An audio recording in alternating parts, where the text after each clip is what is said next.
നിഗൂഢതകൾ കൂടുകൂട്ടിയിരിക്കുന്ന London നഗരത്തിൽ ഓരോ നിഴലിലും ഒരു രഹസ്യം ഒളിഞ്ഞിരിക്കുന്നു. അസാധാരണമായ ഉൾക്കാഴ്ചയും ബുദ്ധിശക്തിയുമുള്ള ഒരേയൊരു വ്യക്തിക്ക് മാത്രമേ ആ രഹസ്യങ്ങളുടെ ചുഴലഴിക്കാൻ സാധിക്കൂ. ബേക്കർ സ്ട്രീറ്റിലെ 221 നമ്പർ വീട്ടിൽ താമസിക്കുന്ന ഷെർലക് ഹോംസ്. ഇന്ന് നമ്മൾ അദ്ദേഹത്തിന്റെ കേസ് ഡയറിയിലെ ഏറെ ശ്രദ്ധേയമായ ഒരു അധ്യായത്തിലേക്ക് കടക്കുകയാണ്. സമാധാനപരമെന്ന് തോന്നിപ്പിക്കുന്ന ബാസ്കോംബ് താഴ്വരയിലെ ഞെട്ടിച്ച ഒരു ദുരൂഹ കൊലപാതകത്തെക്കുറിച്ചും ആരും പ്രതീക്ഷിക്കാത്ത വഴികളിലൂടെ ഹോംസ് സത്യം കണ്ടെത്തുന്നതിനെക്കുറിച്ചും. വിശ്വസ്തനായ ഡോക്ടർ വാട്സന്റെ കൂടെ ഹോംസ് എന്ന കുറ്റാന്വേഷകൻ ഈ കേസിന്റെ പിന്നിലെ യഥാർത്ഥ പ്രതിയെ തേടി യാത്ര തുടങ്ങുന്നു. എല്ലാ തെളിവുകളെയും വെല്ലുവിളിച്ച് മനുഷ്യന്റെ മനസ്സിന്റെ ആഴങ്ങളിലേക്ക് ഇറങ്ങിച്ചെന്ന് ലണ്ടനിലെ ബേക്കർ സ്ട്രീറ്റിൽ താമസിച്ചിരുന്ന ഷെർലക് ഹോംസിന്റെ ഏറ്റവും അടുത്ത സുഹൃത്തായ വാട്സന് അദ്ദേഹം ഒരു ടെലഗ്രാം അയക്കുന്നു. ഒരു കേസിന്റെ അന്വേഷണത്തിനായി വെസ്റ്റ് ലണ്ടനിലേക്ക് പോകണം. ഉടൻ റെയിൽവേ സ്റ്റേഷനിലേക്ക് വരിക എന്നതായിരുന്നു ടെലഗ്രാമിൽ. അത് കണ്ടയുടൻ വാട്സണും റെയിൽവേ സ്റ്റേഷനിലേക്ക് വന്നു. അവിടെ അവർക്കായി ഒരു പ്രത്യേക കമ്പാർട്ട്മെന്റ് ഒരുക്കിയിരുന്നു. അതിലിരുന്ന് ഇരുവരും യാത്ര ചെയ്തുകൊണ്ടിരിക്കുകയായിരുന്നു. അപ്പോൾ വാട്സൺ ഹോംസിനെ ശ്രദ്ധിച്ചു. ഹോംസ് പത്രങ്ങളിൽ മുഴുകിയിരിക്കുകയായിരുന്നു. അതീവ ശ്രദ്ധയോടെ എന്തോ നോക്കിക്കൊണ്ടിരിക്കുന്നു. അദ്ദേഹത്തിന് ചുറ്റും ധാരാളം പത്രങ്ങൾ വിതറിക്കിടന്നിരുന്നു. അത് കണ്ടയുടൻ ഏതെങ്കിലും കേസിനെക്കുറിച്ച് ആഴത്തിൽ ചിന്തിച്ചുകൊണ്ടിരിക്കുകയാണെന്നും അതിനുള്ള സൂചനകൾ ശേഖരിക്കുകയാണെന്നും കരുതി അദ്ദേഹത്തെ ശല്യപ്പെടുത്താതെ വാട്സൺ കാത്തിരുന്നു. ആ പത്രങ്ങളെല്ലാം വായിച്ചു തീർന്നപ്പോൾ അത് ചുരുട്ടി ഒരു വശത്ത് വെച്ചിട്ട് ഹോംസ് വാട്സനെ നോക്കി. ബാസ്കോംബ് താഴ്വരയിലെ കേസിനെക്കുറിച്ച് കേട്ടിരുന്നോ എന്ന് ചോദിച്ചു. അതിന് വാട്സൺ, കുറച്ചു ദിവസമായി ഞാൻ പത്രമൊന്നും വായിച്ചിട്ടില്ല. എന്താ സംഭവിച്ചേ? എന്ത് കേസിനെക്കുറിച്ച് ഹോംസിനോട് തന്നെ ചോദിച്ചു. അപ്പോഴാണ് ഹോംസ് പത്രങ്ങളിൽ വന്ന കേസിനെക്കുറിച്ച് വാട്സനോട് വിശദമായി പറയാൻ തുടങ്ങിയത്. ബാസ്കോംബ് താഴ്വരയിൽ ഒരാൾ ദുരൂഹമായി മരിച്ചു പോയിരിക്കുന്നു. മരിച്ചയാളുടെ മകനെ തന്നെയാണ് കുറ്റവാളിയെന്ന് പറഞ്ഞിരിക്കുന്നത് എന്ന് കേട്ട വാട്സൺ ഉടൻ, അപ്പോൾ ഇതൊരു കൊലപാതകമാണോ എന്ന് ചോദിച്ചു. അതിന് ഹോംസ്, അങ്ങനെ ആയിരിക്കണം. പക്ഷേ മകനെ തന്നെ കുറ്റവാളിയാക്കിയത് ഏതു നിലയിൽ സത്യമാണെന്നറിയില്ല. അവിടെ അന്വേഷണം എത്രത്തോളം നടന്നു കാണുമെന്ന് മനസ്സിലാകുന്നില്ല എന്ന് പറഞ്ഞപ്പോൾ വാട്സൺ ചിരിച്ചു. തീർച്ചയായും അന്വേഷണം നടത്താതെയാണോ അവനെ കുറ്റവാളിയെന്ന് പറഞ്ഞിട്ടുണ്ടാവുക എന്ന് ചോദിച്ചു. അതിന് ഹോംസ് മറുപടി നൽകി, എന്തും സൂക്ഷ്മമായി പരിശോധിച്ചാലേ അറിയാൻ കഴിയൂ.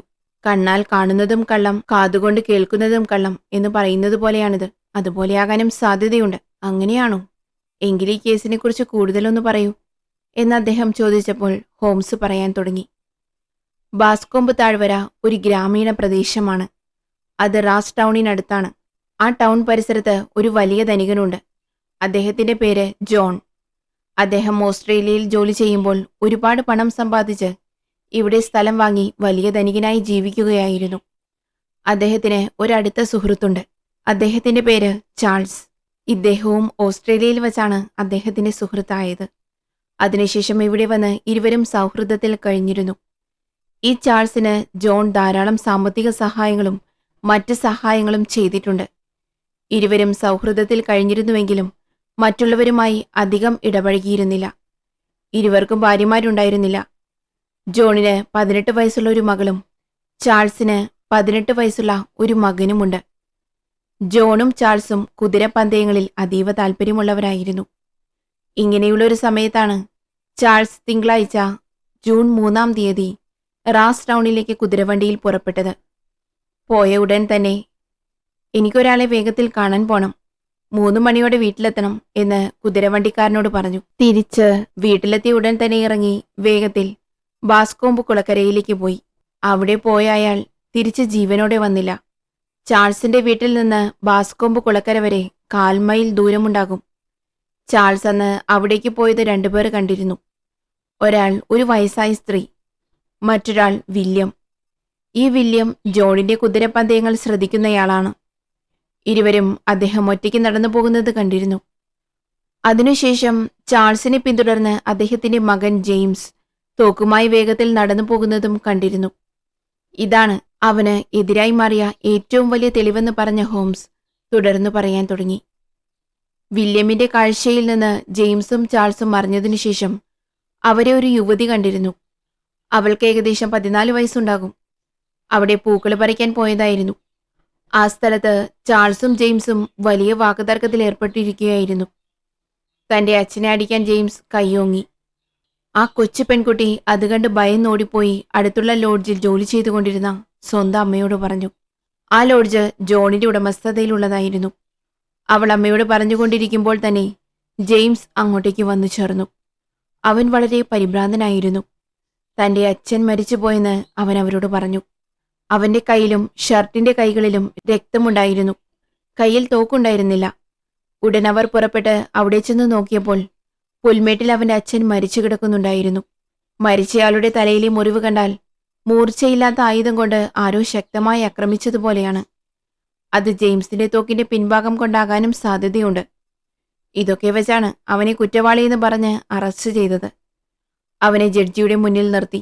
അവനാണ് കുറ്റവാളിയെന്നും പറഞ്ഞു എന്ന് ഹോംസ് വാട്സനോട് പറഞ്ഞപ്പോൾ വാട്സൺ, അതെ, കാര്യങ്ങളും കാരണങ്ങളും എല്ലാം വ്യക്തമാണല്ലോ. അതുകൊണ്ടാണ് അവനെ കുറ്റവാളിയെന്ന് പറഞ്ഞിരിക്കുന്നത്. ഇതിൽ സംശയിക്കാൻ എന്താണുള്ളത് എന്ന് ചോദിച്ചു. അതിന് ഹോംസ് ചിരിച്ചുകൊണ്ട്, ചില ചെറിയ തടസ്സങ്ങൾ പോലും അവർ അന്വേഷിക്കാതെ വിട്ടിരിക്കാം. അതുകൊണ്ടായിരിക്കാം ഇത്ര വലിയ പ്രശ്നങ്ങൾ വന്നത് എന്ന് പറഞ്ഞപ്പോൾ വാട്സൺ അതെങ്ങനെയെന്ന് ചോദിച്ചു. അപ്പോഴാണ്, ഉദാഹരണത്തിന് നിങ്ങളെക്കുറിച്ച് ഞാൻ പറയാം. നിങ്ങളുടെ കിടപ്പുമുറിയുടെ ജനൽ വലതുവശത്തായിരിക്കും, അല്ലേ എന്ന് ചോദിച്ചപ്പോൾ വാട്സൺ ആശ്ചര്യപ്പെട്ടുപോയി. അതുപോലെ നിങ്ങൾ ദിവസവും സൂര്യപ്രകാശത്തിലല്ലേ ഷേവ് ചെയ്യുന്നത് എന്ന് ചോദിച്ചപ്പോഴും ആശ്ചര്യപ്പെട്ടു. ഇതൊക്കെ എങ്ങനെയാണ് നിങ്ങൾ പറയുന്നത് എന്ന് ചോദിച്ചപ്പോൾ ഹോംസ് വിശദീകരിച്ചു. നിങ്ങളെക്കുറിച്ച് എനിക്കറിയാം. കാരണം നിങ്ങൾ പട്ടാളത്തിൽ സേവനം അനുഷ്ഠിച്ചിട്ടുണ്ട്. അതുകൊണ്ട് ദിവസവും ഷേവ് ചെയ്യും. നിങ്ങളുടെ വലതുവശത്തെ രോമം പൂർണ്ണമായും ഷേവ് ചെയ്ത് വൃത്തിയാക്കിയിട്ടുണ്ട്. എന്നാൽ ഇടതുവശത്ത് ശരിയായി ഷേവ് ചെയ്യാത്തതുകൊണ്ട് രോമങ്ങളുമുണ്ട്. ഇതുകൊണ്ട് സൂര്യപ്രകാശത്തിന്റെ വെളിച്ചത്തിലാണ് നിങ്ങൾ ഷേവ് ചെയ്തതെന്ന് ഞാൻ കണ്ടെത്തി. വലതുവശത്ത് ജനലുള്ളതുകൊണ്ട് വലതുവശത്ത് സൂര്യപ്രകാശം നന്നായി ലഭിക്കും. അതുകൊണ്ട് വെളിച്ചത്തിൽ വലതുവശം നന്നായി ഷേവ് ചെയ്തിട്ടുണ്ട്. എന്നാൽ ഇടതുവശത്ത് വെളിച്ചം കുറവായതുകൊണ്ട് നിങ്ങൾക്ക് ശരിയായി ഷേവ് ചെയ്യാൻ കഴിഞ്ഞിട്ടില്ല. ഇങ്ങനെ ചെറിയ ചെറിയ കാര്യങ്ങൾ വെച്ച് തെളിവുകൾ ഉപയോഗിച്ച് എന്താണ് നടന്നതെന്ന് എനിക്ക് കണ്ടെത്താൻ കഴിയും. എന്നാൽ ആ ഉദ്യോഗസ്ഥർ ഈ ചെറിയ തെളിവുകൾ പോലും വിട്ടുപോയിരിക്കാം, അല്ലേ എന്ന് വിശദീകരണം നൽകിയപ്പോൾ ആശ്ചര്യപ്പെട്ട വാട്സൺ, നിങ്ങൾ പറയുന്നത് വളരെ ശരിയാണ് എന്ന് സമ്മതിച്ചു. അപ്പോഴാണ് ഹോംസ് മറ്റൊരു കാര്യം പറയുന്നത്.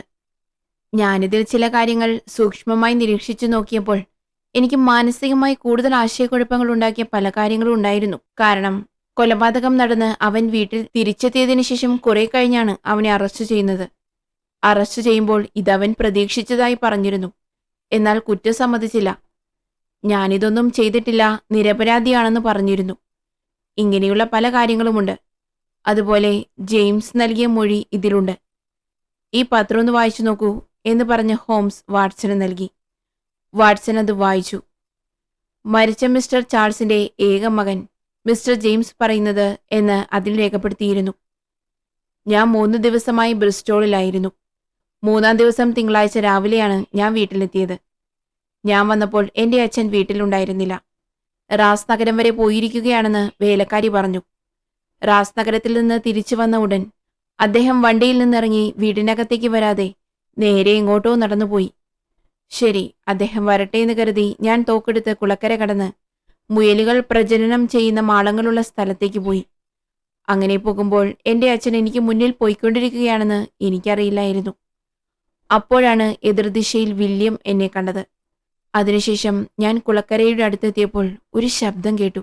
അത് ഞാനും എൻ്റെ അച്ഛനും രഹസ്യമായി ഉണ്ടാക്കുന്ന കൂയി എന്ന ശബ്ദമായിരുന്നു.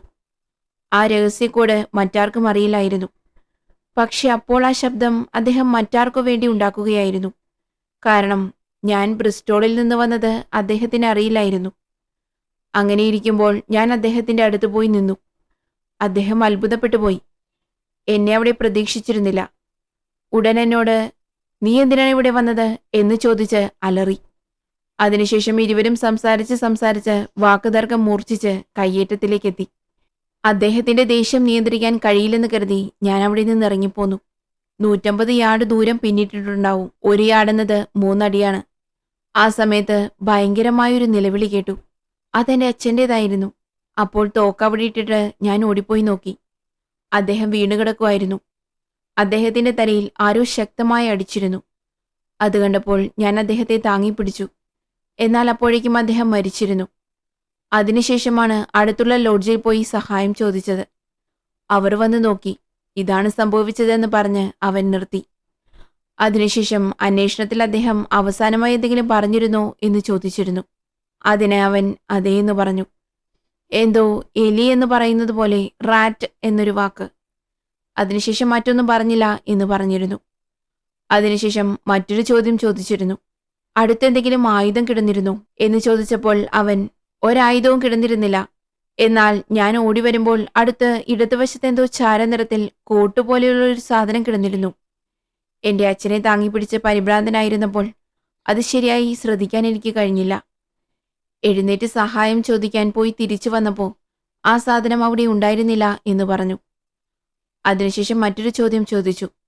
എന്ത് കാരണത്തിനാണ് നിന്റെ അച്ഛനുമായി അന്ന് വഴക്കിട്ടത് എന്ന് ചോദിച്ചപ്പോൾ അത് മാത്രം പറയാൻ കഴിയില്ല, അതിനും ഈ കൊലപാതക കേസിനും യാതൊരു ബന്ധവുമില്ല, അതുകൊണ്ട് അതിനെക്കുറിച്ച് എന്നോട് ചോദിക്കരുത് എന്ന് പറഞ്ഞു. ഇത് മതി ഉദ്യോഗസ്ഥൻ അവനെ അറസ്റ്റ് ചെയ്യാൻ. അവനെന്തോ മറയ്ക്കുകയാണെന്ന് പറഞ്ഞ് അവനെ അറസ്റ്റ് ചെയ്തു. അതിനുശേഷം പല അന്വേഷണങ്ങളും നടന്നു. എല്ലാറ്റിലും അവന് ദോഷകരമായ കാര്യങ്ങൾ മാത്രമേ ഉണ്ടായിരുന്നുള്ളൂ. അനുകൂലമായതൊന്നും ഉണ്ടായിരുന്നില്ല. അതുകൊണ്ട് അവൻ അറസ്റ്റ് ചെയ്യപ്പെട്ട് ജയിലിൽ അടയ്ക്കപ്പെട്ടു. അവന് പിന്തുണയുമായി ഒരു സ്ത്രീ ഓടി വന്നു. അത് ജോണിന്റെ മകളായിരുന്നു. അവൾ ഓടിവന്ന് അവനൊരു തെറ്റും ചെയ്തിട്ടില്ല, അവനെ വിട്ടയക്കണമെന്ന് പറഞ്ഞു. ഇങ്ങനെയുള്ള ചിലർ അവന് പിന്തുണ നൽകുന്നവരുമുണ്ട് എന്ന് പറഞ്ഞ് ആ പത്രത്തിൽ വാർത്തകൾ പ്രസിദ്ധീകരിച്ചിരുന്നു. അത് വായിച്ചു തീർന്ന ഉടൻ വാട്സൺ ചിരിച്ചുകൊണ്ട് ഇതിലവന്റെ മൊഴി പല ഭാവനകളും കലർന്നതാണ് എന്ന് പറഞ്ഞപ്പോൾ ഹോംസും ചിരിച്ചുകൊണ്ട് ഒരു നോവലെടുത്ത് വായിക്കാൻ തുടങ്ങി. ഒടുവിൽ ബാസ്കോംബ് താഴ്വരയിലെത്തിയ ഉടൻ അവിടെ അവരെ സ്വാഗതം ചെയ്യാൻ ഒരു ഉദ്യോഗസ്ഥൻ കാത്തിരിപ്പുണ്ടായിരുന്നു. അദ്ദേഹം അവരെ കൂട്ടിക്കൊണ്ടുപോയി ഒരു മുറിയിൽ താമസിപ്പിച്ചു. അപ്പോഴാണ് കേസുകളെക്കുറിച്ച് സംസാരിക്കാൻ തുടങ്ങിയത്. ഈ കേസുകൾ അന്വേഷിക്കാനൊന്നുമില്ല എന്ന് ഈ കേസ് അന്വേഷിച്ച ഉദ്യോഗസ്ഥൻ പറഞ്ഞപ്പോൾ ഹോംസ് അതിന് ഒരു ചിരി മറുപടിയായി നൽകി. അന്വേഷിച്ചു നോക്കിയാലല്ലേ എന്താണെന്നറിയാൻ കഴിയൂ എന്ന് ആ ചിരി പറഞ്ഞു. ആ സമയത്താണ് ജോണിന്റെ മകൾ നിങ്ങളെ കാണണമെന്ന് പറഞ്ഞിരുന്നു എന്ന് ആ ഉദ്യോഗസ്ഥൻ പറഞ്ഞു തീരും മുൻപേ വേഗത്തിൽ ഒരു യുവതി അകത്തേക്ക് കടന്നുവന്നു. അവളെ കണ്ടാൽ ആരും കണ്ണെടുക്കില്ല, അത്ര സുന്ദരി. ആ സുന്ദരിയായ പെൺകുട്ടി ഹോംസിനെ നോക്കി. ജെയിംസ് ഒരു തെറ്റും ചെയ്തിട്ടില്ല, ദയവായി അവനെ രക്ഷിക്കണം. നിങ്ങൾ അവനെ നിരപരാധിയെന്ന് വിശ്വസിച്ച് കേസൊന്ന് അന്വേഷിച്ചു തുടങ്ങണം എന്നവൾ പറഞ്ഞത് കേട്ട് ഹോംസ് അവളെ ആശ്വസിപ്പിക്കുന്ന രീതിയിൽ, ഞാൻ തീർച്ചയായും അവനെ നിരപരാധിയെന്ന് വിശ്വസിച്ചാണ് അന്വേഷണം തുടങ്ങുക, അവനെ തീർച്ചയായും മോചിപ്പിക്കും എന്ന് ആശ്വാസവാക്കുകൾ പറഞ്ഞു. അവൾക്ക് ഹോംസിൽ അതിയായ വിശ്വാസമുണ്ടായി. അപ്പോഴാണ് ആ കേസ് അന്വേഷിച്ച ഉദ്യോഗസ്ഥനെ അവളൊരു നോട്ടം നോക്കിയത്. വിശ്വാസമില്ലാത്ത ഒരു നോട്ടം. അതിനുശേഷം ഹോംസിനോട് മറ്റൊരു കാര്യവും പറഞ്ഞു. അവൻ അച്ഛനുമായി വഴക്കിട്ടതിന്റെ കാരണം പറയാതെ പോയതിന് ഞാനാണ് കാരണം, അതെന്നെ സംബന്ധിക്കുന്ന കാര്യമാണ് എന്ന് പറയാൻ തുടങ്ങി. ജെയിംസിനെ എന്നെയും കല്യാണം കഴിപ്പിക്കണമെന്ന് അവന്റെ അച്ഛൻ ആഗ്രഹിച്ചിരുന്നു. എന്നാൽ അവന് ഇപ്പോൾ കല്യാണത്തിൽ താല്പര്യമില്ല. അത് സംബന്ധിച്ചാണ് പലപ്പോഴും അവന്റെ അച്ഛനും അവനും തമ്മിൽ വഴക്കുണ്ടാകാറുള്ളത്. അന്നും അത് സംബന്ധിച്ചായിരിക്കണം വഴക്ക് നടന്നത് എന്നവൾ പറഞ്ഞത് കേട്ട് ഹോംസ് അത് കുറിച്ചെടുത്തു. അപ്പോൾ ഹോംസ്, നിങ്ങളുടെ അച്ഛൻ അതിൽ താല്പര്യമുണ്ടായിരുന്നോ എന്ന് ചോദിച്ചപ്പോൾ എന്റെ അച്ഛനും അതിൽ വലിയ താല്പര്യം ഉണ്ടായിരുന്നില്ല. മൊത്തത്തിൽ അവന്റെ അച്ഛനൊഴികെ ഇതിൽ ആർക്കും താല്പര്യമില്ലായിരുന്നു എന്ന് പറഞ്ഞത് കേട്ട് ഹോംസ് അതും കുറിച്ചു. അതിനുശേഷം നിങ്ങളുടെ അച്ഛനെ എനിക്ക് കാണാൻ കഴിയുമോ, അദ്ദേഹം ഇപ്പോൾ എവിടെയാണ് എന്ന് ചോദിച്ചപ്പോൾ അവൾ പറഞ്ഞു, എന്റെ അച്ഛന് സുഖമില്ല, നാഡീവ്യൂഹത്തിന് തകരാറ് സംഭവിച്ചിട്ടുണ്ട്. അതുപോലെ ഇപ്പോൾ ചാൾസ് മരിച്ചതിന് ശേഷം അദ്ദേഹം വളരെ തകർന്നുപോയി, കിടപ്പിലായി എന്ന് പറഞ്ഞത് കേട്ട് ഹോംസ് ആശ്ചര്യപ്പെട്ടു പോയി. ശരി, നിങ്ങളുടെ അച്ഛനും ചാൾസും എത്ര കാലമായി സുഹൃത്തുക്കളാണ് എന്ന് ചോദിച്ചപ്പോൾ എന്റെ അച്ഛനും അദ്ദേഹവും വിക്ടോറിയ സ്വർണ്ണഖനിയിൽ നിന്ന് തന്നെ സുഹൃത്തുക്കളാണ് എന്ന് പറഞ്ഞപ്പോൾ വിക്ടോറിയ സ്വർണ്ണഖനിയോ എന്ന് ചോദിച്ചു. അതെ, അവിടെയാണ് എൻ്റെ അച്ഛൻ ജോലി ചെയ്തുകൊണ്ടിരുന്നത്. അവിടെ വെച്ചാണ് ജെയിംസിന്റെ അച്ഛനും അദ്ദേഹത്തിനെ പരിചയപ്പെട്ടത് എന്ന വിവരങ്ങൾ പറഞ്ഞു. അതിനുശേഷം അവളെ ആശ്വസിപ്പിച്ച് ഹോംസ് അവളെ തിരിച്ചയച്ചു. അവളും യാത്രയായി. ഉടൻ തന്നെ ആ കേസ് അന്വേഷിക്കണമെന്ന് തീരുമാനിച്ച ഹോംസ് നേരെ ജെയിംസിനെ കാണാൻ പുറപ്പെട്ടു. ജെയിംസിനെ കണ്ടിട്ട് വളരെ നേരം കഴിഞ്ഞ് വീട്ടിലേക്ക് മടങ്ങിയെത്തി. വാട്സൺ ആ ജെയിംസിന്റെ കഥ കേൾക്കാൻ ആകാംക്ഷയോടെ കാത്തിരിക്കുകയായിരുന്നു. വാട്സൺ ആകാംക്ഷയോടെ എന്താണ് സംഭവിച്ചത് എന്ന് ചോദിച്ചപ്പോൾ ഹോംസ് വിഷാദഭാവത്തോടെ വന്നിരുന്നു. അവനും കൊലപാതകി ആരാണെന്നറിയില്ല. കൊലപാതകം നടന്നതിന് ശേഷമാണ് അവന്റെ അച്ഛൻ്റെ അടുത്തേക്ക് ഓടിയത്. കൊലപാതകിയെ അവനും നേരിട്ട് കണ്ടിട്ടില്ല. അതുകൊണ്ട് ഒരു വിവരവും ലഭിച്ചില്ല എന്ന് പറഞ്ഞു. ആ സമയത്താണ് വാട്സൺ, ഇത്രയും സുന്ദരിയായ ജോണിന്റെ മകളെ ഇവനെന്തിനാണ് വേണ്ടെന്ന് പറഞ്ഞത്? വിവാഹം വേണ്ടെന്ന് പറഞ്ഞിട്ടുണ്ടല്ലോ എന്ന് ചോദിച്ചത്. അതിനൊരു കാരണവുമുണ്ടെന്ന് ഹോംസ് പറഞ്ഞു. ഇവൻ ബ്രിസ്റ്റോളിലേക്ക് പോയിരുന്നു ഇല്ലേ? അതിനെന്താണ് കാരണമെന്നറിയാമോ? അവിടെയുള്ള ഒരു മദ്യശാലയിലെ വേലക്കാരിയുടെ വലയിൽ അവൻ വീണു. 2 വർഷം മുമ്പ് ആ പെൺകുട്ടിയെ വിവാഹം കഴിച്ചു. ജോണിന്റെ മകളെ അവൻ ഇഷ്ടമുണ്ടായിട്ടും വിവാഹം കഴിക്കാത്തതിന് ഇതൊരു കാരണമാണ്. ഇങ്ങനെ ഒരു വേലക്കാരിയെ അവിടെ വിവാഹം കഴിച്ച വിവരം അവന്റെ അച്ഛനറിഞ്ഞാൽ അവനെ വീട്ടിൽ നിന്ന് പുറത്താക്കും. സ്വന്തമായി സമ്പാദിക്കാൻ ഒരു വഴിയുമില്ല എന്ന കാരണം കൊണ്ടാണ് അവനത് മറച്ചുവെച്ച് എനിക്ക് വിവാഹം വേണ്ടെന്ന് പറഞ്ഞിരുന്നത്. ഇപ്പോൾ ബ്രിസ്റ്റോളിലേക്ക് പോയത് സ്വന്തം ഭാര്യയെ കാണാനാണ്. ഇപ്പോൾ അവൻ അറസ്റ്റ് ചെയ്ത വാർത്ത അറിഞ്ഞ് ആ ബ്രിസ്റ്റോളിലെ മദ്യശാലയിലെ പെൺകുട്ടി അവനെ വേണ്ടെന്ന് പറഞ്ഞ് അവളുടെ പഴയ ഭർത്താവിനെ തേടിപ്പോയി. ഇത് മാത്രമാണ് ഇപ്പോൾ അവന് ആശ്വാസം നൽകുന്ന കാര്യം. ഇപ്പോൾ അവന് ആരെ വേണമെങ്കിലും വിവാഹം കഴിക്കാം. പക്ഷേ അറസ്റ്റ് ചെയ്ത് ജയിലിൽ കിടക്കുവാണല്ലോ എന്ന് അവൻ ആലോചനയോടെ എന്നോട് പറഞ്ഞു. നാളെ രാവിലെ നമ്മൾ കൊലപാതകം നടന്ന സ്ഥലത്തേക്ക് പോകണം. മഴ വരാതിരുന്നാൽ കുഴപ്പമില്ല, തെളിവുകൾ നശിക്കാതിരിക്കും എന്ന് പറഞ്ഞുകൊണ്ട് അവർ ഉറങ്ങാൻ പോയി. അടുത്ത ദിവസം രാവിലെ ഉണർന്നതും അവർ കൊലപാതകം നടന്ന ആ ബാസ്കോമ്പ് കുളക്കരയിലേക്ക് പോയി. അവിടെ പോയി ഹോംസ് എന്തൊക്കെയോ അന്വേഷിച്ചുകൊണ്ടിരുന്നു. അദ്ദേഹത്തിന്റെ മുഖം വളരെ കടുപ്പത്തിലായിരുന്നു. ചുണ്ടുകൾ അമർത്തി പിടിച്ചിരുന്നു. ആര് ചോദിച്ചാലും കടുപ്പത്തോടെയാണ് ഹോംസ് മറുപടി പറഞ്ഞിരുന്നത്. ഹോംസ് എപ്പോഴും അങ്ങനെയായിരുന്നു. അന്വേഷണം നടത്തുമ്പോഴോ അല്ലെങ്കിൽ ഏതെങ്കിലും ജോലിയിൽ മുഴുകിയിരിക്കുമ്പോഴോ ചുറ്റുമുള്ളവരെ പോലും മറന്നുപോകുമായിരുന്നു. തന്റെ ജോലിയിൽ പൂർണ്ണ ശ്രദ്ധയും നൽകും. അതുകൊണ്ടാണ് അദ്ദേഹത്തിന് സൂക്ഷ്മമായി അന്വേഷിക്കാൻ കഴിയുന്നത്. ഇതൊക്കെ വാട്സൺ നോക്കിക്കൊണ്ട് നിൽക്കുമായിരുന്നു. അപ്പോൾ ഹോംസ് ഒരു സ്ഥലത്ത് വീണ്ടും വീണ്ടും ചുറ്റി നടക്കുന്നുണ്ടായിരുന്നു. കാലടിപ്പാടുകൾ അന്വേഷിച്ച് കുളക്കരയുടെ അടുത്തേക്ക് പോയി. തിരിച്ച് ഒരു മരത്തിന് ചുറ്റും നടന്നു. ഇങ്ങനെ അന്വേഷണം പൂർത്തിയാക്കി വന്ന ഹോംസിന്റെ മുഖം കണ്ടപ്പോൾ വാട്സൺ, ഇദ്ദേഹത്തിന് പല വിവരങ്ങളും ലഭിച്ചിട്ടുണ്ടെന്ന് തോന്നുന്നു. അദ്ദേഹത്തിന്റെ മുഖത്ത് ഒരു തെളിച്ചം കാണുന്നുണ്ടല്ലോ എന്ന് നോക്കുന്നു. ആ സമയത്താണ് ആ കേസ് അന്വേഷിച്ച ഉദ്യോഗസ്ഥനെ വിളിച്ച് ഹോംസ് ഒരു കാര്യം ചോദിക്കുന്നത്. എന്തിനാണ് കുളത്തിലിറങ്ങിയത്? നിങ്ങളുടെ കാലടിപ്പാടുകൾ അവിടെ കാണുന്നുണ്ടല്ലോ എന്ന് ചോദിച്ചപ്പോൾ ആ ഉദ്യോഗസ്ഥൻ പറഞ്ഞു, കൊലപാതകത്തിന് ഉപയോഗിച്ച ആയുധമോ മറ്റോ അല്ലെങ്കിൽ മറ്റെന്തെങ്കിലും തെളിവുകളോ ലഭിക്കുമോ എന്ന് നോക്കാനാണ് അവിടെയൊക്കെ പോയി നോക്കിയത്. ഉൾഭാഗത്തേക്ക് വളഞ്ഞ നിങ്ങളുടെ കാൽപ്പാടുകൾ എല്ലാ സ്ഥലത്തും കാണുന്നുണ്ട്. നിങ്ങളുടെ കാൽപ്പാടുകൾ പരിക്കൻ പുല്ലുകൾക്കിടയിലും മറഞ്ഞിരിക്കുന്നു. നോക്കൂ എന്ന് കാണിച്ചു. കുറച്ചു മുമ്പ് വന്ന ഒരു കാളക്കൂട്ടം കാൽപ്പാടുകളെല്ലാം നശിപ്പിച്ചു. നമ്മൾ ആ കാളക്കൂട്ടത്തിന് മുമ്പ് വന്നിരുന്നെങ്കിൽ ഇനിയും എളുപ്പത്തിൽ കണ്ടെത്താൻ കഴിയുമായിരുന്നു എന്ന് ചിരിച്ചുകൊണ്ട് പറഞ്ഞു. ജെയിംസിന്റെ അച്ഛൻ കൊല ചെയ്യപ്പെട്ടതും ജെയിംസ് സഹായത്തിനായി ലോഡ്ജിൽ നിന്ന് കൂട്ടിക്കൊണ്ടുവന്നതുമായ 3 പേരുടെ കാൽപ്പാടുകൾ മൃതദേഹം കിടന്ന ഭാഗത്തിന് ചുറ്റും കാണാൻ കഴിയുന്നുണ്ട്. അതിൽ ഒരാളുടെ കാൽപ്പാടുകൾ മാത്രം തിരിച്ചു പോകുമ്പോൾ മറ്റൊരു വഴിയിലൂടെയാണ് പോയിരിക്കുന്നത്. ഒരു ഭൂതക്കണ്ണാടി എടുത്തുകൊണ്ടുവന്ന് ഹോംസ് വീണ്ടും തീവ്രമായി അന്വേഷിക്കാൻ തുടങ്ങി. ഞങ്ങളോട് സംസാരിച്ചതിനേക്കാൾ കൂടുതൽ അദ്ദേഹത്തോട് തന്നെയായിരുന്നു സംസാരിച്ചത് എന്ന് വാട്സൺ പറഞ്ഞുകൊണ്ടിരിക്കുകയാണ്. ഇതാ ജെയിംസിന്റെ കാൽപ്പാടുകൾ 2 തവണ പോയി വന്നിട്ടുണ്ട് എന്ന് പറഞ്ഞു. 2ാമത്തെ തവണ ഓടി വന്നതുകൊണ്ട് അവന്റെ മുൻകാലിന്റെ ഭാഗം മാത്രം ആഴത്തിൽ പതിഞ്ഞിട്ടുണ്ട്. ഈ തെളിവുകൾ ജെയിംസിന്റെ വാദത്തെ സാധൂകരിക്കുന്നു. ചാൾസ് മുന്നോട്ടും പിന്നോട്ടും നടന്നതിന്റെ അടയാളങ്ങൾ കാണുന്നുണ്ട്. അങ്ങനെയാണെങ്കിൽ ഇതെന്താണ്? ഇത് ജെയിംസിന്റെ തോക്കിന്റെ പിൻഭാഗമാണല്ലോ. അച്ഛനുമായി സംസാരിച്ചു കൊണ്ടിരിക്കുമ്പോൾ ഇവിടെ തോക്കിന്റെ അഗ്രം കൊണ്ട് അമർത്തിയിട്ടുണ്ട്. അതിന്റെ തെളിവാണിത്. ഇവിടെ എന്താണുള്ളത്? ചതുരാകൃതിയിൽ എന്തോ ഉണ്ടല്ലോ. ഈ കാൽപ്പാടുകളുടെ ആഴം കുറവാണ്. ആരോ ശബ്ദമുണ്ടാക്കാതെ പതുക്കെ നടന്നു വന്നിട്ടുണ്ട്. ഇത് ചതുരാകൃതിയിലുള്ള ഷൂസിൻ്റെതാണ്. ഇത് ഞാൻ എവിടെയും കണ്ടിട്ടില്ല. വളരെ വിചിത്രമാണ് എന്ന് ഹോംസ് തന്നോട് തന്നെ സംസാരിച്ചു കൊണ്ടിരുന്നു. മുന്നോട്ടും പിന്നോട്ടും അന്വേഷിച്ചു. ആ ഷൂസിന്റെ പാടുകൾ പിന്തുടർന്നു പോയപ്പോൾ അത് ഒരു വലിയ മരത്തിന് പിന്നിൽ അവസാനിക്കുന്നു. ആ മരം ഏറ്റവും വലിയൊരു പീച്ച് മരമാണ്. ആ പീച്ച് മരത്തിന് പിന്നിൽ പോയി വളരെ നേരം എന്തൊക്കെയോ അന്വേഷിച്ച അദ്ദേഹത്തിന്റെ മുഖത്ത് വളരെ വലിയ സംതൃപ്തി കാണുന്നു. അതിനുശേഷം ഭൂതക്കണ്ണാടി വെച്ച് എന്തോ സൂക്ഷ്മമായി നോക്കുന്നു. അവിടെ പായൽ പിടിച്ച കല്ലുകൾ ധാരാളം കിടക്കുന്നുണ്ട്. ആ കല്ലുകൾക്ക് മുകളിൽ മൂർച്ചയില്ലാത്ത 2 കല്ലുകൾ കിടക്കുന്നു. ഈ കല്ലുകളായിരിക്കണം കൊലപാതകത്തിന് ഉപയോഗിച്ച ആയുധമെന്ന് കരുതിയെടുത്ത് ആ കൊലപാതകം അന്വേഷിച്ച ഉദ്യോഗസ്ഥന് നൽകി. അദ്ദേഹം അതെങ്ങനെ എന്ന് ചോദിച്ചപ്പോൾ, ഇവിടെ വേറൊരായുധവും ഇല്ലല്ലോ. ഇവിടെയുള്ള ഒരേ ഒരു ആയുധം ഈ കല്ലുകളാണ്. അതുപോലെ പല ദിവസങ്ങളായിട്ടുള്ള കല്ലുകളാണെങ്കിൽ അതിന്റെ മുൻഭാഗത്തായിരിക്കും പുല്ലുകൾ വളർന്നിട്ടുണ്ടാവുക. എന്നാൽ ഈ കല്ലുകളുടെ അടിഭാഗത്താണ് പുല്ലുകളുള്ളത്. അതുകൊണ്ട് ഇതായിരിക്കാം കൊലപാതകത്തിന് ഉപയോഗിച്ച ആയുധം. ഇത് നോക്കൂ, മൂർച്ചയില്ലാത്തതുപോലെയാണ്. അത് വാങ്ങിയ ഉദ്യോഗസ്ഥൻ അപ്പോൾ കൊലപാതകി ആരാണ് എന്ന് ചോദിച്ചപ്പോൾ എല്ലാവരെയും അത്ഭുതപ്പെടുത്തുന്ന ഒരു മറുപടിയാണ് ഹോംസ് നൽകിയത്.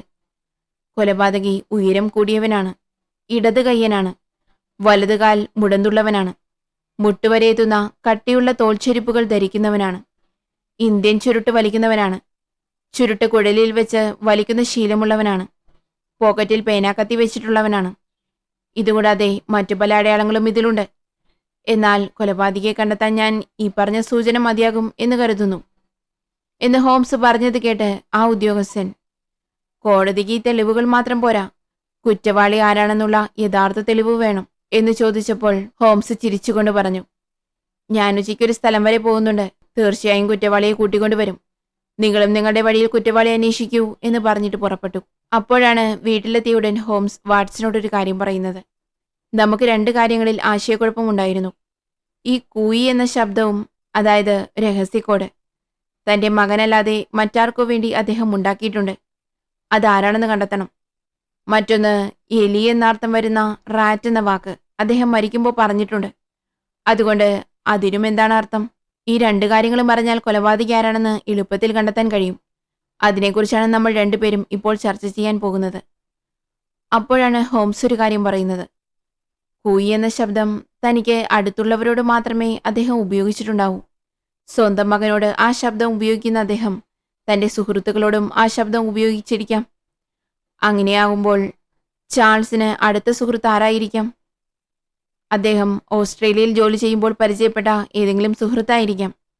അതുപോലെ റാറ്റ് എന്ന വാക്ക് എന്താണ് സൂചിപ്പിക്കുന്നത്?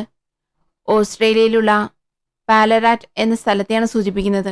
കൊലപാതകിയുടെ പേരുച്ചരിക്കാൻ അയാൾ ശ്രമിച്ചിരിക്കാം. പക്ഷേ മകൻ കേട്ടത് റാറ്റ് എന്ന് മാത്രമായിരിക്കണം. ആ സ്ഥലത്ത് ജോലി ചെയ്തുകൊണ്ടിരിക്കുമ്പോൾ പരിചയപ്പെട്ട ഒരു വ്യക്തിയെക്കുറിച്ചായിരിക്കാം ഇത്. ഇവയെല്ലാം ഒരുമിച്ച് നോക്കിയാൽ നമുക്ക് കുറ്റവാളിയെ സമീപിക്കാം എന്ന് പറഞ്ഞ് ഹോംസ് നിർത്തി. അത്ഭുതത്തോടെ വാട്സനും അത് കേട്ടുകൊണ്ടിരുന്നു.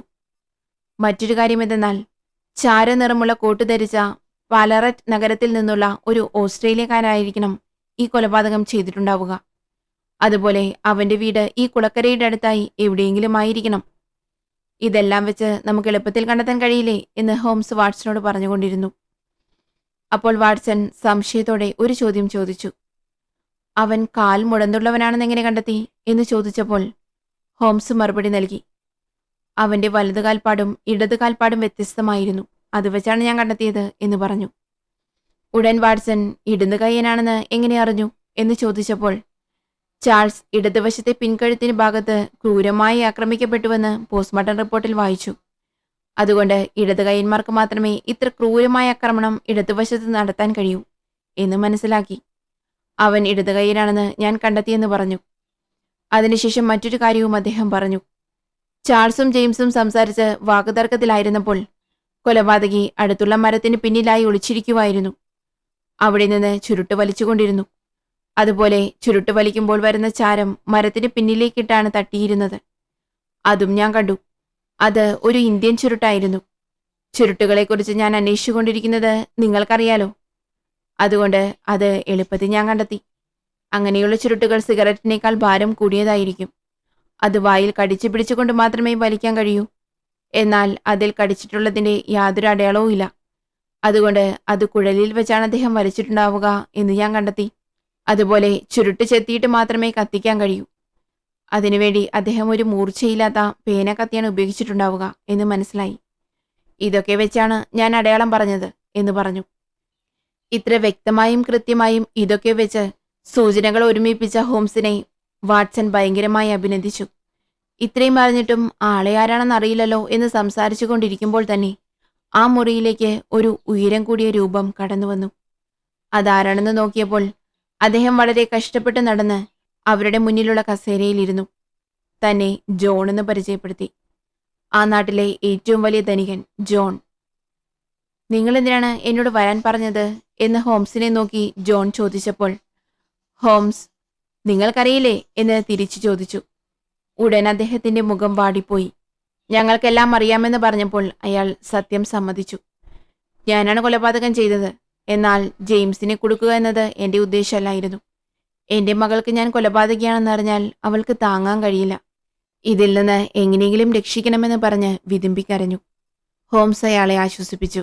നിങ്ങളുടെ ഇപ്പോഴത്തെ ആരോഗ്യസ്ഥിതി വെച്ച് നോക്കുമ്പോൾ നിങ്ങളെ ഞാൻ തീർച്ചയായും കൊടുക്കില്ല. എന്നാൽ ജെയിംസിനെ രക്ഷിക്കാനുള്ള തെളിവുകൾ നിങ്ങൾ എനിക്ക് തരൂ. നിവർത്തിയില്ലാത്ത ഘട്ടത്തിൽ മാത്രമേ നിങ്ങൾ നൽകുന്ന ഈ മൊഴി അവിടെ സമർപ്പിക്കൂ എന്ന് പറഞ്ഞ അദ്ദേഹത്തോട് എന്താണ് നടന്നതെന്ന് അന്വേഷിച്ചു. അപ്പോഴാണ് ജോൺ തന്റെ ജീവിതകഥ തന്നെ പറയുന്നത്. ഞാൻ ചെറുപ്പത്തിൽ ഓസ്ട്രേലിയയിലുള്ള വിക്ടോറിയ സ്വർണ്ണഖനിയിൽ ജോലി ചെയ്തുകൊണ്ടിരുന്നു.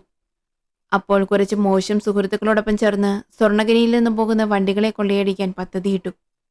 സ്വർണ്ണക്കെട്ടുകൾ ധാരാളം കയറ്റിക്കൊണ്ടുപോയ ചില വണ്ടികളെ കൊള്ളയടിച്ചുകൊണ്ടിരിക്കുമ്പോൾ അതെടുത്തുകൊണ്ടുപോയ മറ്റൊരാളുടെ നേർക്ക് തോക്കു ചൂണ്ടി. അയാളാണ് ചാൾസ്. ചാൾസിനെ ഭീഷണിപ്പെടുത്തി തങ്ങളുടെ കൊള്ളസംഘത്തിൽ ചേർത്തു. പിന്നീട് ഈ സംഘത്തോടൊപ്പം ചേർന്ന് ഞാൻ കൂടുതൽ കൊള്ളയടിച്ച് ധാരാളം സ്വത്തുക്കൾ സമ്പാദിച്ചു. ഈ സമ്പാദ്യം ഉപയോഗിച്ച് ഞാൻ വലിയൊരാളായി. ഇവിടെ വന്ന് വലിയ വീട് വാങ്ങി വലിയ ആളായി. പുതിയ ജീവിതം തുടങ്ങി. കുറച്ചുനാൾ കഴിഞ്ഞ ഒരു സ്ഥലത്ത് പോയപ്പോൾ അവിടെ ചാൾസിനെ കണ്ടു. അവിടെ ഭക്ഷണത്തിന് പോലും വഴിയില്ലാതെ ഒരു മകനോടൊപ്പം അവൻ വളരെ കഷ്ടപ്പെട്ടുകൊണ്ടിരിക്കുകയായിരുന്നു. അവനെ കൂട്ടിക്കൊണ്ടുവന്ന് ഇവിടെ താമസിപ്പിച്ചു. പിന്നീട് കുറച്ചുനാൾ കഴിഞ്ഞ് അവൻ എന്നെ ഭീഷണിപ്പെടുത്താൻ തുടങ്ങി. ഞാൻ ചെയ്ത തെറ്റുകളെല്ലാം എൻ്റെ മകളോട് പറയുമെന്ന് ഭീഷണിപ്പെടുത്തി. അവനെ ഭയന്ന് ഞാൻ ധാരാളം പൈസ കൊടുത്ത് സഹായം നൽകി. ഒടുവിൽ അവൻ അവൻ്റെ മകന് എൻ്റെ മകളെ കെട്ടിച്ചു കൊടുക്കണമെന്ന് പറഞ്ഞു. എന്നാൽ ആ ദുഷ്ടന്റെ വീട്ടിൽ എൻ്റെ മകളെ കൊടുക്കാൻ എനിക്ക് താല്പര്യമില്ലായിരുന്നു. അവൻ വീണ്ടും വീണ്ടും ശല്യം ചെയ്യുന്നല്ലോ എന്ന് കരുതി അവനെ കൊലപ്പെടുത്തിയത് അതുകൊണ്ടാണ്. അവിടെയുണ്ടായിരുന്ന കല്ലുകൊണ്ട് അവൻ്റെ തലയുടെ പിന്നിലടിച്ച് അവനെ ഞാൻ കൊന്നു. ഇതെല്ലാം കേട്ട ഹോംസ് അദ്ദേഹത്തിൽ നിന്ന് അതിനുള്ള ഉപ്പും വാങ്ങി അയാളെ തിരിച്ചയച്ചു. അങ്ങനെ ഷെർലക് ഹോംസ് തനിക്ക് ആവശ്യമായ എല്ലാ തെളിവുകളും ശേഖരിച്ച് നിരപരാധിയായ ജെയിംസിനെ രക്ഷപ്പെടുത്തി കൂട്ടിക്കൊണ്ടുവന്നു. പിന്നീട് ജെയിംസും ജോണിന്റെ മകളും സന്തോഷത്തോടെ വിവാഹം കഴിച്ച് ജീവിച്ചിരിക്കണം. ജോണിനെ കണ്ടുമുട്ടി 6 മാസങ്ങൾക്ക് ശേഷം ജോൺ മരിച്ചു എന്ന വാർത്ത ഹോംസ് അറിഞ്ഞു. ജോൺ ഒരുപാട് കാലമായി രോഗിയായിരുന്നതുകൊണ്ട് അദ്ദേഹത്തിന്റെ മരണം ഹോംസിന് വലിയൊരു ദുഃഖമായിരുന്നില്ല. എങ്കിലും ഈ കേസ് ഹോംസിന്റെ ബുദ്ധിക്ക് ഒരുപാട് വെല്ലുവിളികളും പഠന വിഷയങ്ങളും നൽകി. കാൽപ്പാടുകൾ, ചുരുട്ട്, അതിന്റെ ചാരം തുടങ്ങി ഒരുപാട് പുതിയ കാര്യങ്ങൾ ഈ കേസ് പഠിക്കാനും മനസ്സിലാക്കാനും ഹോംസിനെ സഹായിച്ചു. ഷെർലക് ഹോംസിന്റെ അസാമാന്യമായ നിരീക്ഷണ പാടവവും ഏറ്റവും സങ്കീർണമായ തെളിവുകളിൽ നിന്നുപോലും സത്യം കണ്ടെത്തുന്നതിനുള്ള അദ്ദേഹത്തിന്റെ അതുല്യമായ കഴിവും ബാസ്കോംബ് താഴ്വരയിലെ കേസിന്റെ ചുരുളഴിച്ചു. ഷെർലക് ഹോംസിന്റെ അന്വേഷണങ്ങൾ ഇവിടെ അവസാനിക്കുന്നില്ല. ലണ്ടനിലെ കോടമഞ്ഞും ബേക്കർ സ്ട്രീറ്റിലെ അദ്ദേഹത്തിന്റെ മുറിയിലെ ചിന്താഭരിതമായ നിമിഷങ്ങളും പുതിയൊരു ദുരൂഹതയ്ക്കായി കാത്തിരിക്കുകയാണ്.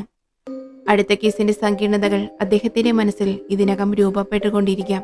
സത്യവും നീതിയും തേടിയുള്ള അദ്ദേഹത്തിന്റെ യാത്ര തുടർന്നുകൊണ്ടേയിരിക്കും. ഇനിയും അനേകം അവിശ്വസനീയമായ രഹസ്യങ്ങളുമായി ഹോംസ് പുതിയ ലോകങ്ങളെ നമുക്ക് മുന്നിൽ തുറന്നുകാട്ടും. അടുത്ത സാഹസിക യാത്രയ്ക്കായി ആകാംക്ഷയോടെ നമുക്ക് കാത്തിരിക്കാം. ഡിയർ ഫ്രണ്ട്സ്, ഇതുപോലുള്ള മറ്റൊരു രസകരമായ കേസുമായി നമുക്ക് വീണ്ടും കാണാം. ബൈ.